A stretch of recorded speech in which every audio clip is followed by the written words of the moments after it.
Bismillahirrahmanirrahim. Assalamualaikum warahmatullahi wabarakatuh. Waalaikumsalam. Alhamdulillahillazi arsala rasulahu bil huda wa dinil haq liyuzhirahu ala dini kullih wa kafa billahi syahida. Asyhadu an la ilaha illallah wahdahu la syarikalah wa asyhadu anna Muhammadan abduhu wa rasuluh. Allahumma sholli ala Muhammad wa ala alihi wa sahbihi wa salim ajma'in amma ba'. Ya ayyuhallazina amanu taqullaha haqqa tuqatih wa la tamutunna illa wa antum muslimun. Sahabat filah yang dirahmati Allah Subhanahu wa taala, alhamdulillah pada malam hari ini kita dapat berkumpul kembali di ruangan Zoom dalam rangka kajian Tazkiyatun Nafs. Semoga Allah Subhanahu wa taala senantiasa menjadikan kita sebagai hamba-hambanya yang beriman, yang taat kepadanya, dan senantiasa memegang al-haq di dalam kehidupan ini, dan mudah-mudahan kita kelak diwafatkan dalam keadaan husnul khatimah. Amin ya Allah ya rabbal alamin. Salam dan salat senantiasa tercurah kepada Nabi kita, Nabi Muhammad SAW, kepada keluarganya, sahabat, tabi'in, tabi'in, dan umat Rasulullah hingga akhir zaman. Semoga kelak kita semua mendapatkan syafaat beliau di yaumil qiyamah. Amin ya Allah ya rabbal alamin. Sahabat filah yang dirahmati Allah Subhanahu wa taala, kajian Tazkiyatun Nafs kita malam hari ini insyaallah membahas mengenai gurur. Ya, apa itu gurur? Ya, barangkali di antara sahabat sekalian ada yang belum pernah mendengar istilah ini, ya. Gurur adalah terperdaya, ya, dan tertipu oleh setan dan kenikmatan duniawi, ya, sehingga seseorang memandang dirinya sudah tidak perlu memperbaiki amaliyah, ya, dan tidak perlu mensucikan jiwanya. Ya, gurur ini adalah tipu daya setan yang harus disiasati oleh orang-orang beriman sehingga ia benar-benar lepas dari keterpedayaannya.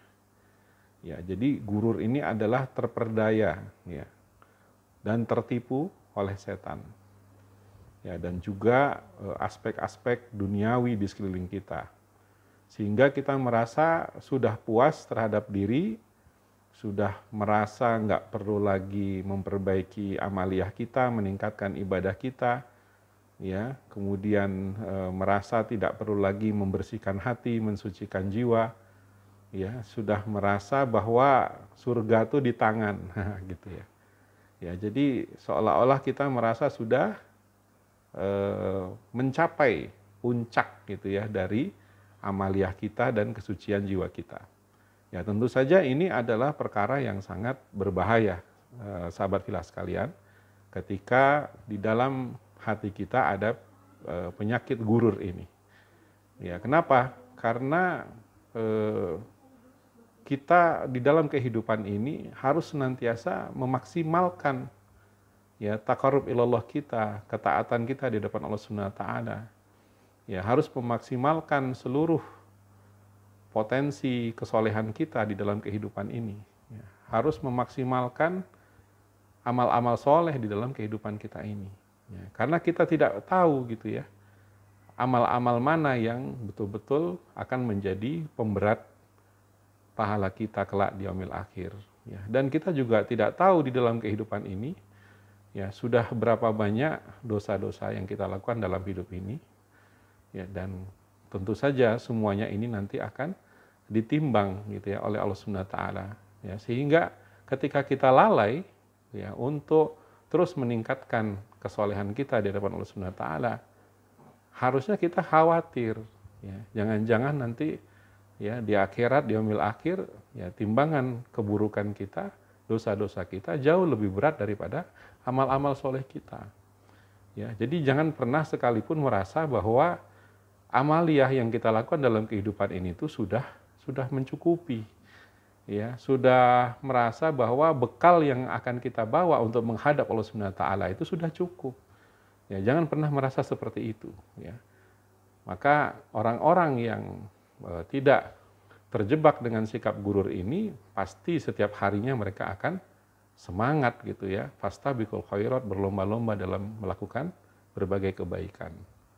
Sahabat filah yang dirahmati Allah Subhanahu wa taala, ciri khas generasi salafus soleh, ya, generasi para sahabat, generasi awal, mereka adalah orang-orang yang banyak beramal, tapi mereka adalah orang-orang yang juga takut sekali akan azab Allah gitu. Ya, jadi meskipun amalnya banyak, generasi salafus soleh itu, mereka itu adalah orang yang takut sekali akan azab Allah gitu.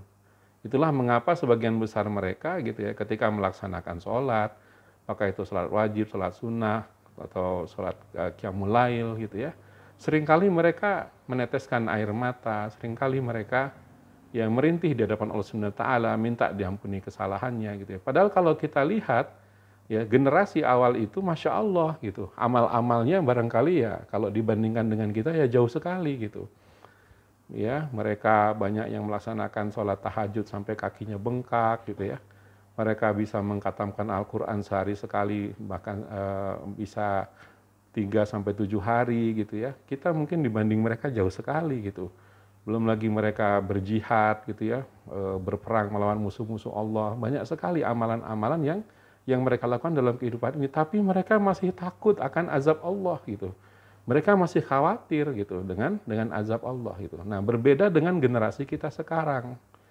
Ya, generasi kita sekarang ini seolah-olah kita ini merasa aman dari azab Allah gitu ya. Ya, dan tampak lalai ya, sehingga kurang berusaha meningkatkan amal dan ibadahnya di hadapan Allah Azza wa Jalla gitu.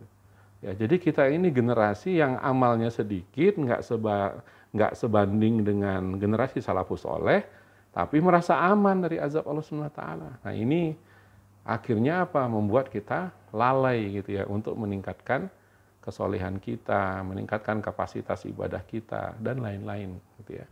Maka mudah-mudahan dengan disampaikannya materi ini pada saat sekarang ini, ya mudah-mudahan kita tidak menjadi orang yang terus terpana, terus mengagumi, terus merasa cukup melihat amalan-amalan kebaikan yang dilakukan oleh diri kita, sehingga tidak ada motivasi untuk terus meningkatkan amalan-amalan kita di dalam kehidupan ini. Gitu ya.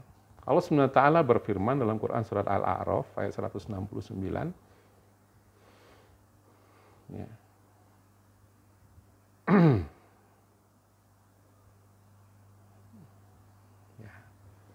Wa khalafa min ba'dihim khalfun warisul kitaba ya'khuzuna arada hazal adna wa yaqulu nasayughfaru lana wa iyatihim aradum misluhu ya'khuzuh alam yu'khaz alaihim mishaqul kitabi alla yaqulu 'alallahi illal haqq wa darasu ma fih wad darul akhiratu khairul lil ladzina yattaqun afala ta'qilun.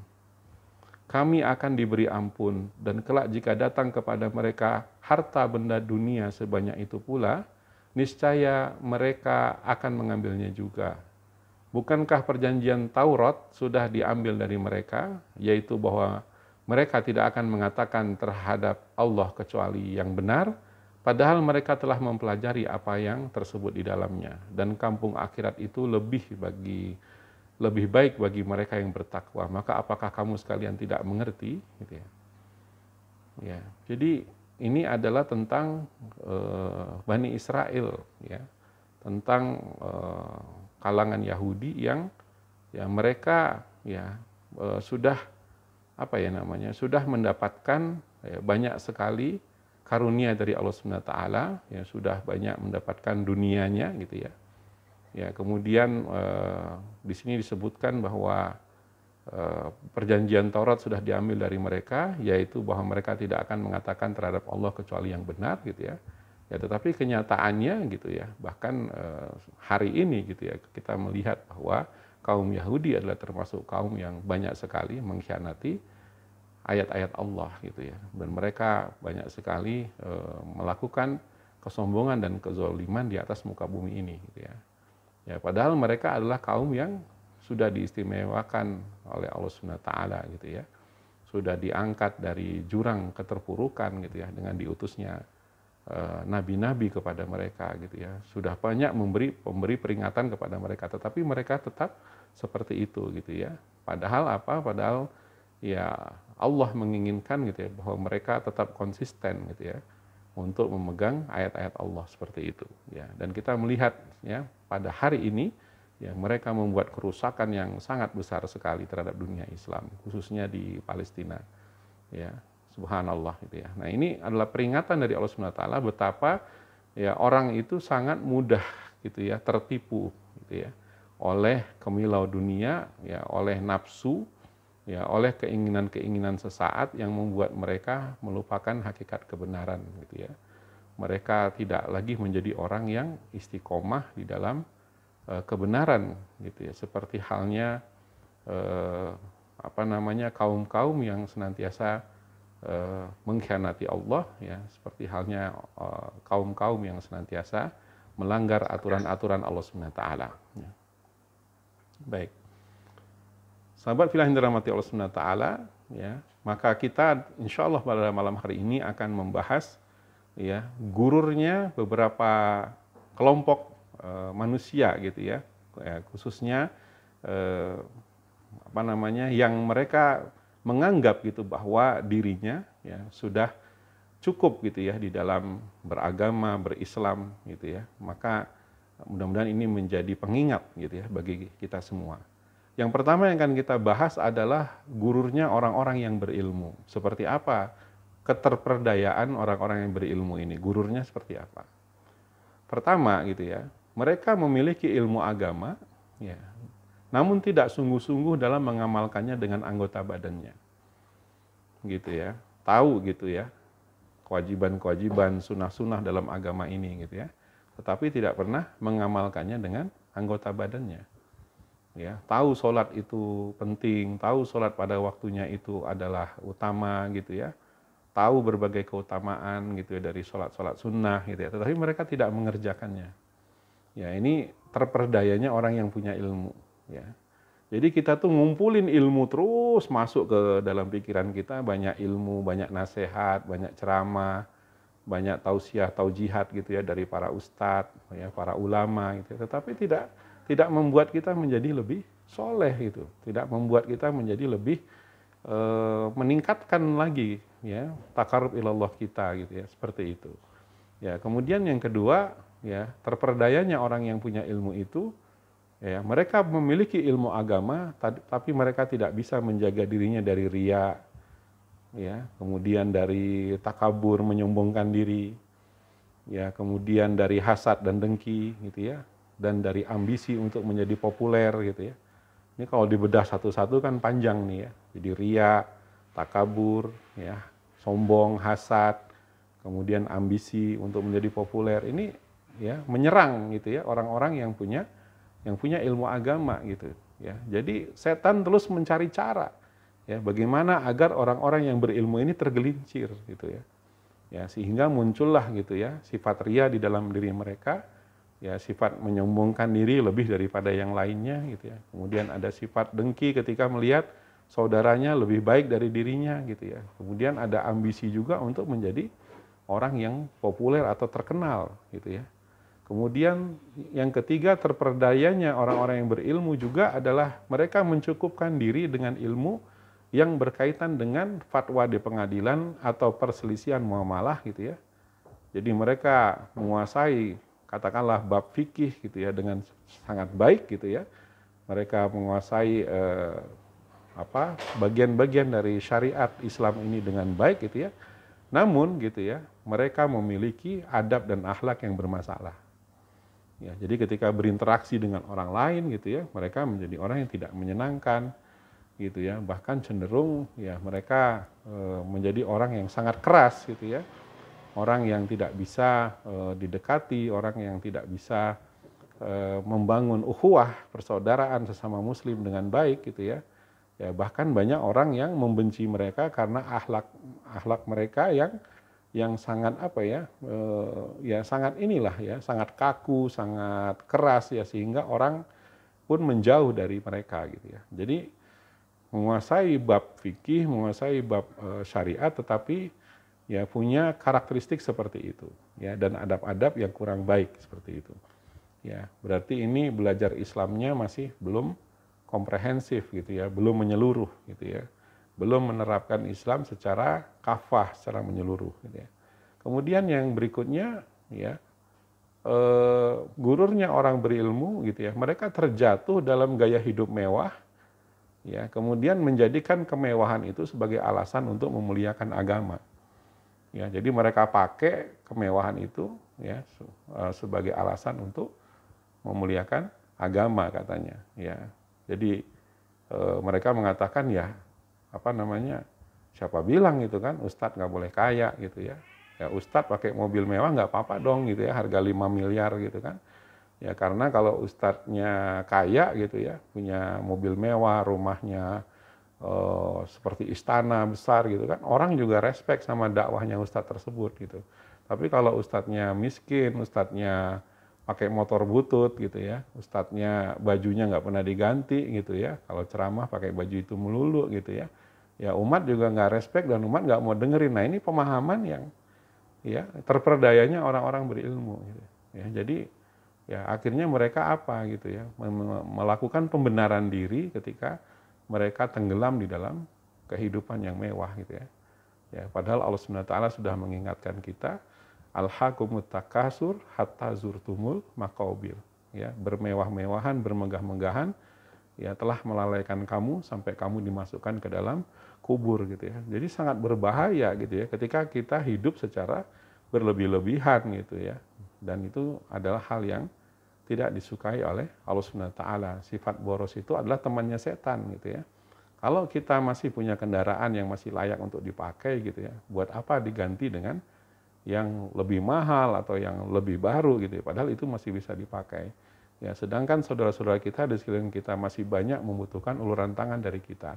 Ya, sedangkan Islam ini masih banyak butuh infak, masih banyak butuh sumbangan gitu ya, agar dakwah ini bisa terus eksis gitu ya. Dan ini adalah hal yang sangat disayangkan ketika orang-orang berilmu ya terjatuh di dalam perkara-perkara seperti itu. Ya, sampai ada pemikiran ya Ustadz itu kalau nggak kaya ya nggak akan didengar gitu. Ya, kata siapa gitu ya? Apakah itu dibuktikan dengan hasil survei atau apa? Gitu ya. Justru gitu ya. Kalau saya pribadi gitu lebih tersentuh dan lebih menyukai dengan para ustadz yang hidupnya sederhana. Ya, itu lebih menginspirasi kalau untuk saya pribadi gitu ya. Seperti itu. Dan bahkan gitu Rasulullah dan para sahabatnya tidak mencontohkan gitu ya gaya hidup yang berlebih-lebihan dalam kemewahan seperti itu. Ya, nah ini gururnya orang-orang yang berilmu gitu ya. Kemudian yang berikutnya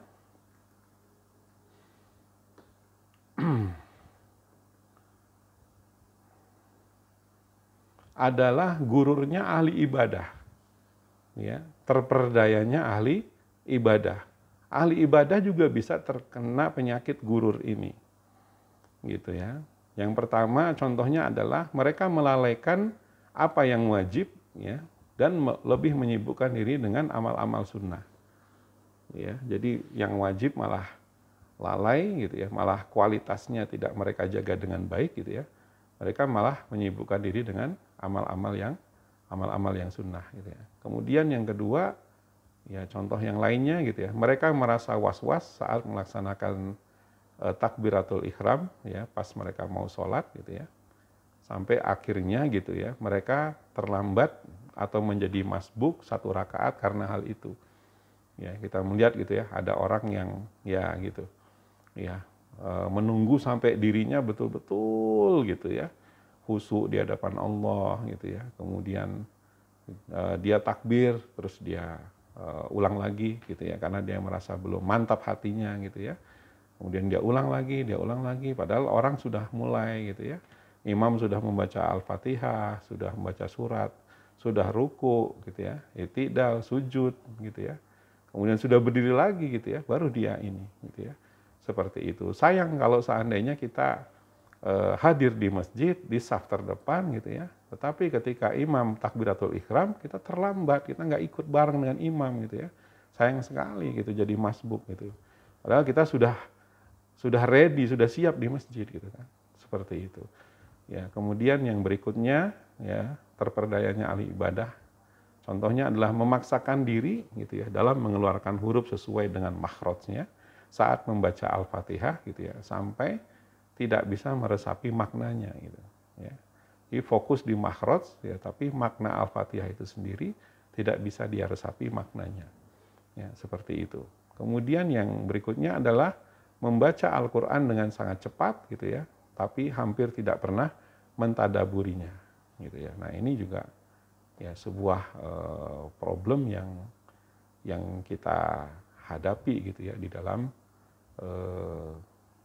aktivitas membaca Al-Quran sehari-hari gitu ya. Jadi memang ini adalah sebuah perkara yang sangat ini gitu ya, yang sangat disayangkan seperti itu.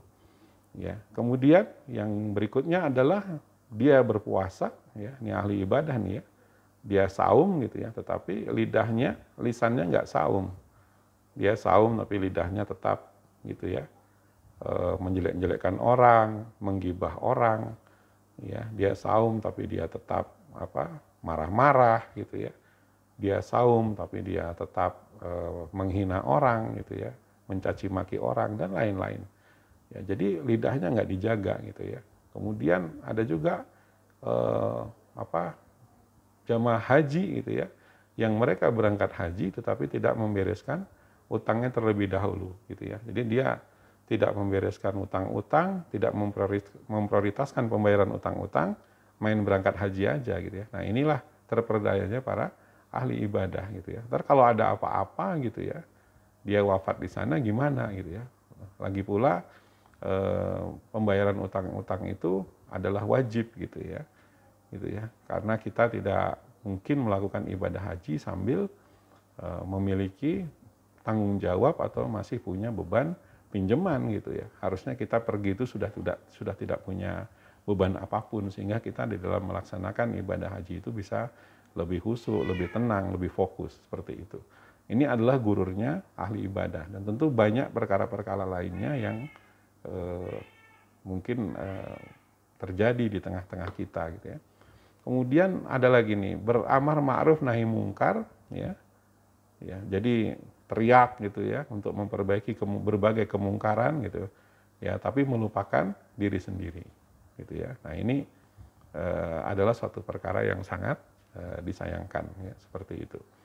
Ya, jadi berusaha memperbaiki ya dosa-dosa masyarakat, memperbaiki dosa-dosa orang lain, gitu. Tapi diri sendiri ya kelemahan-kelemahan diri nggak diperbaiki.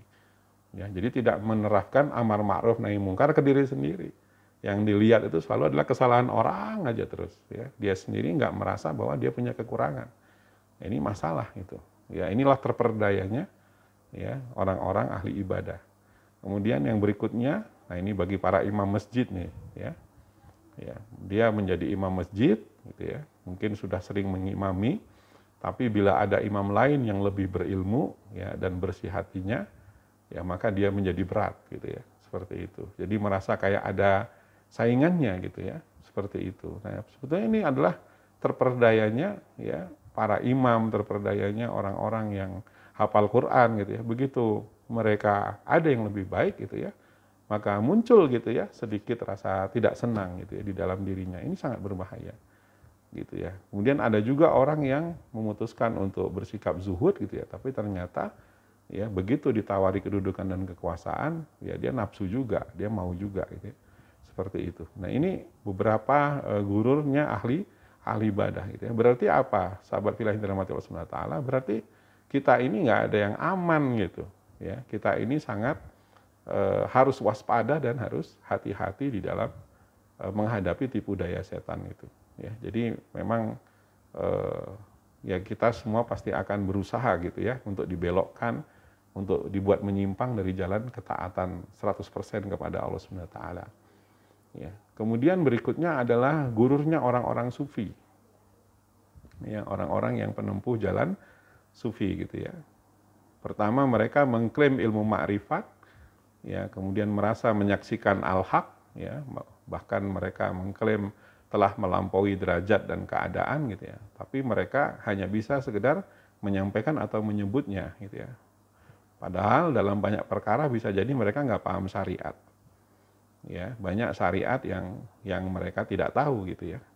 Kemudian yang kedua, bahkan beberapa dari mereka kadang menolak hukum-hukum Allah ya, dan tidak mempedulikan perkara halal dan haram. Ya, jadi ya merasa mengklaim menguasai ilmu ma'rifat pada Allah gitu, tapi ya hukum-hukum yang bersifat halal haram banyak yang ditabrak gitu ya, banyak yang dilanggar. Ya, kemudian berikutnya adalah mereka merasa telah berada di jalan Allah gitu ya, meski sesungguhnya sedang menjauh dari kebenaran gitu ya. Jadi orang tuh memang kalau sudah merasa benar, ya sudah dianggapnya menempuh jalan terbaik gitu ya. Ya, maka mereka merasa bahwa itulah gitu yang paling baik gitu ya, seperti itu. Ya, dan mereka nganggap orang-orang lain itu ya itu kalah sama mereka gitu. Ya, mereka merasa lebih mulia, mereka merasa lebih daripada yang lain gitu ya. Padahal dalam perkara-perkara syariat ya, dalam perkara-perkara hukum-hukum Allah secara harian mereka masih banyak melakukan pelanggaran-pelanggaran seperti itu ya. Kemudian yang berikutnya adalah gururnya orang-orang kaya. Ya, gururnya orang-orang kaya ya. Bagaimana bentuk gururnya terperdayanya orang-orang kaya? Pertama, mereka bersedekah. Ya, bagus sih sedekahnya, tapi namanya ingin ditulis ya agar selalu dikenang. Ya, katakan bahwa itu sedekah dari saya. Ya, tolong tuliskan nama saya, ya, seperti itu. Kemudian yang kedua, memberikan uang atau harta haram dalam bersedekah untuk masjid. Ya, ini terperdayanya para orang-orang kaya gitu. Mereka pikir hasil korupsi itu ya bisa disumbangin ke masjid gitu ya. Padahal tidak boleh gitu ya. Haram gitu ya hukumnya. Ya, kemudian mengumpulkan harta ya dan bersikap kikir terhadapnya.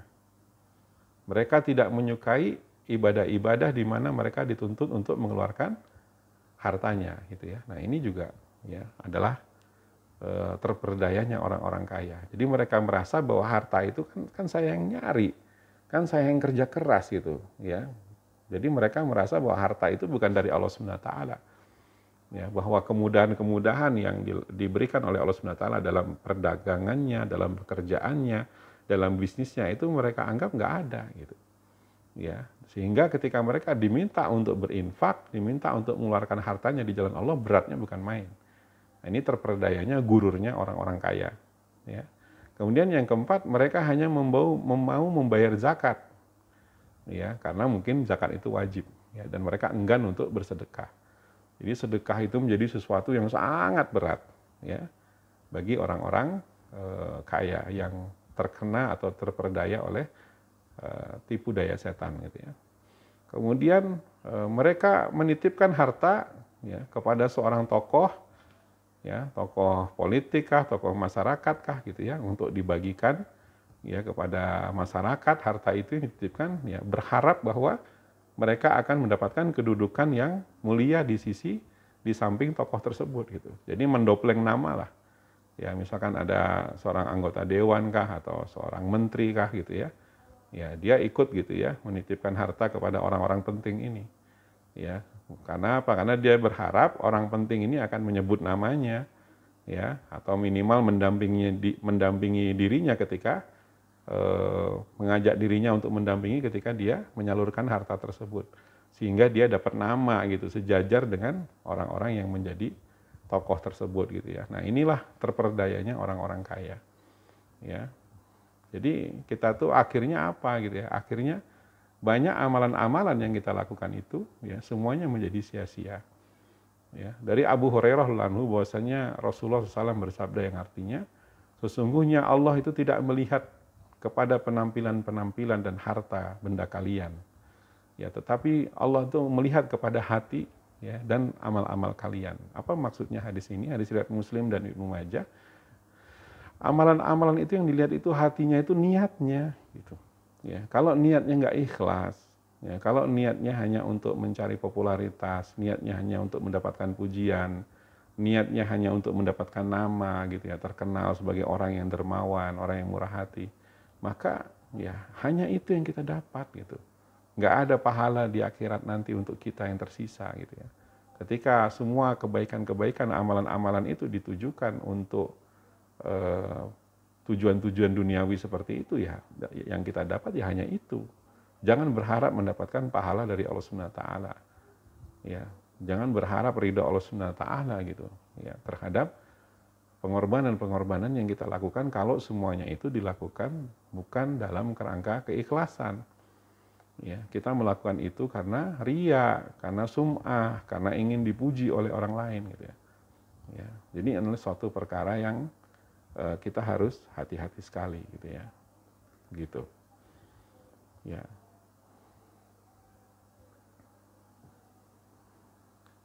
Nah, kemudian yang berikutnya adalah sepertinya kalau kita lihat berarti apa? Berarti semua orang ini ya bisa terjatuh ke dalam gurur gitu ya. Gitu ya. Iya, ya. Jadi sepertinya mudah sekali gitu ya. Kita terjatuh ke dalam gurur gitu ya. Ya, tidak ada orang yang aman dari gurur ini. Ya, kecuali orang yang betul-betul sudah memahami perkara ini dengan sebaik-baiknya. Gitu ya. Sehingga kita ya betul-betul harus apa? Betul-betul harus berusaha untuk bersikap hati-hati gitu ya di dalam menghadapi tipu daya setan ini di dalam kehidupan kita. Ya. Baik.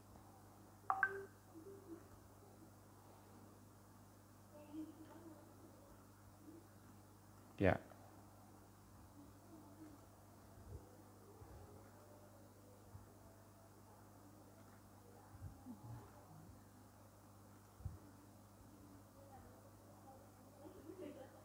Ya, jadi memang tidak mudah gitu ya untuk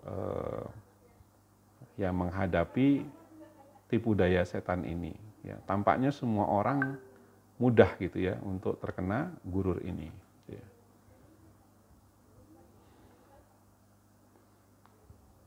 Nah, bagaimana kita menghadapi gurur ini? Ya.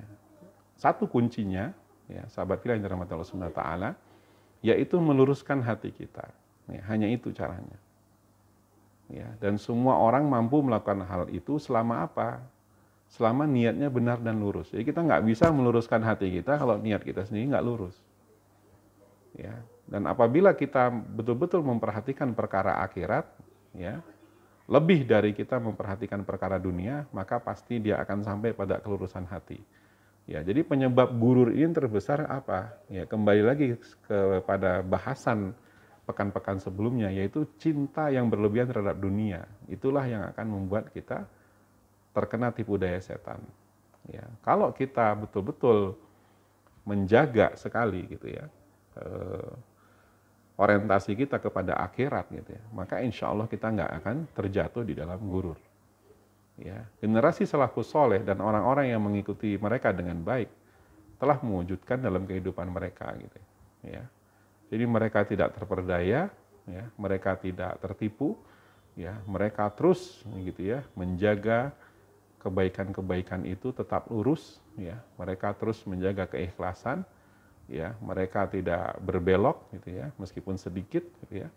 Dan mereka adalah orang-orang yang betul-betul konsisten gitu ya di jalan al-haq gitu ya, dan mereka tidak mudah gitu ya terkena bujuk rayu setan, dan mereka apalagi sampai mengatakan gitu ya di dalam kehidupan bahwa ya kita udah aman gitu ya, kita nggak usah meningkatkan lagi amaliyah, nggak usah lagi meningkatkan kesolehan-kesolehan kita di hadapan Allah gitu ya, karena surga udah di tangan. Oh, mereka nggak akan ya mengatakan perkara-perkara seperti itu. Mengapa demikian?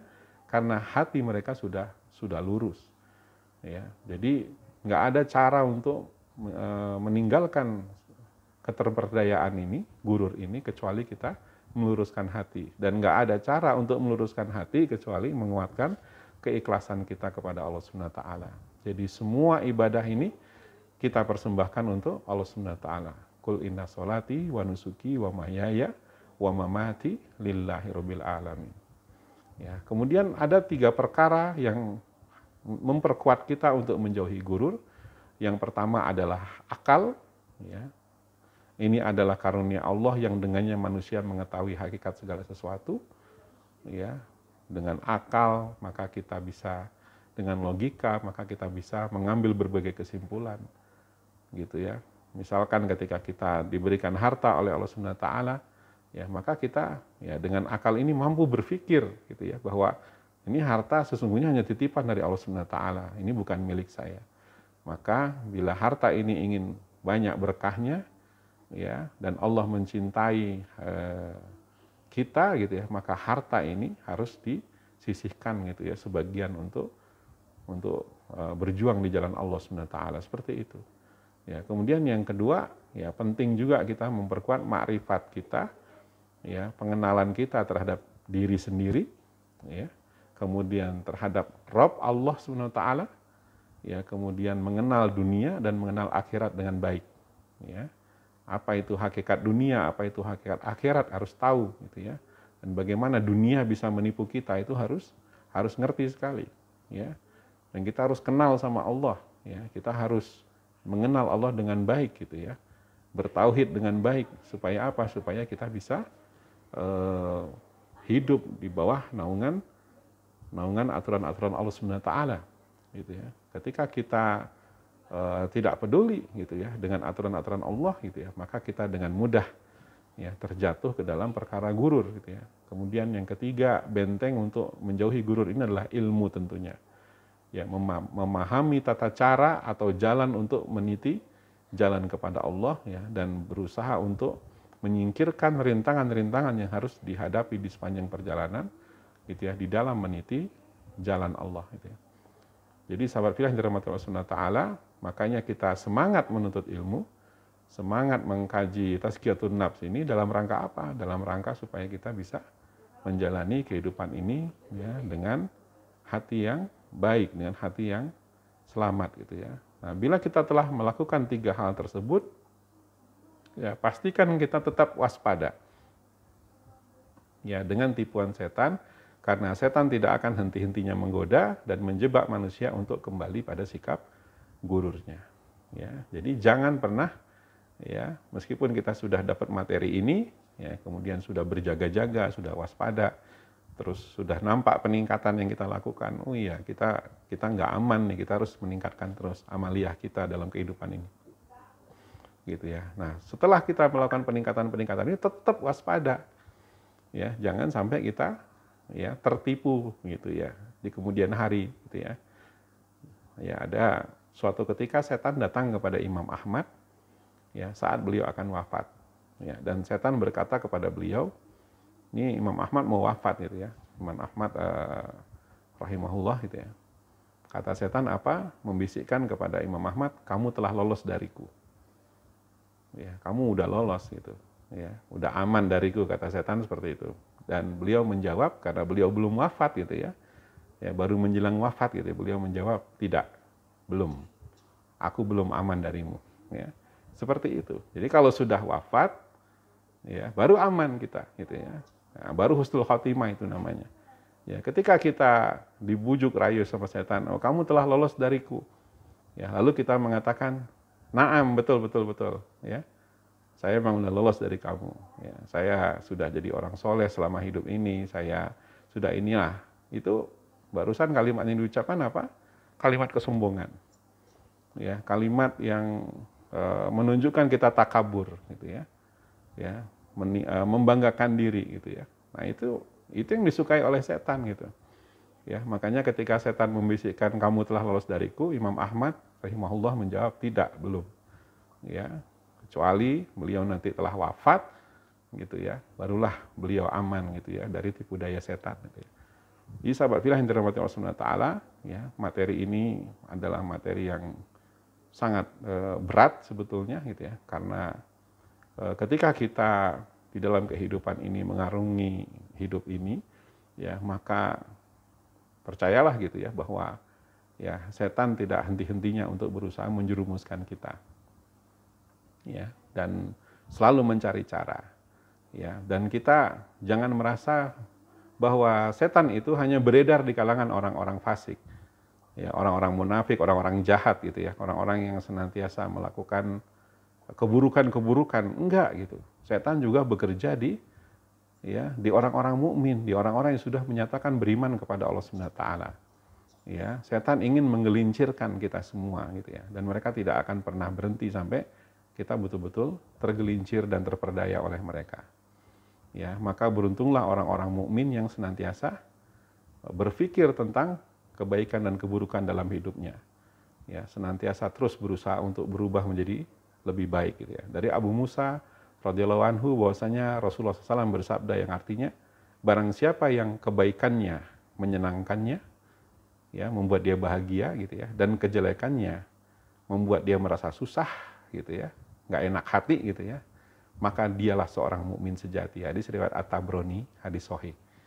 Ya, jadi ketika menjalani hidup ini, ketika kita telah berbuat baik, muncul rasa bahagia gitu ya.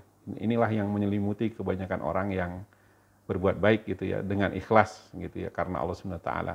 Habis sedekah seneng gitu, habis nolong orang bahagia, ya habis ibadah bahagia, seneng gitu. Tapi ketika dia melakukan kesalahan, kejelekan gitu ya, maka dia menjadi resah gitu ya, menjadi merasa galau gitu ya, merasa tidak nyaman gitu ya. Nah, inilah seorang mukmin. Ya, sehingga dia ketika melakukan berbagai kesalahan karena tipu daya setan, maka dia segera beristighfar kepada Allah Subhanahu wa taala dan kembali ke jalan yang benar. Ya, semoga Allah Subhanahu wa taala menjadikan kita semua menjadi orang-orang yang kokoh di dalam menggenggam agama ini, dan mudah-mudahan kita tidak terkena penyakit gurur yang membuat kita senantiasa merasa sudah aman, ya, merasa sudah cukup dengan amalan-amalan yang kita lakukan dalam hidup ini, ya, dan mudah-mudahan Allah Subhanahu wa taala menjadikan kita sebagai orang yang istiqomah di dalam ketaatan kepada Allah Subhanahu wa taala. Barakallahu fikum. Wassalamualaikum warahmatullahi wabarakatuh.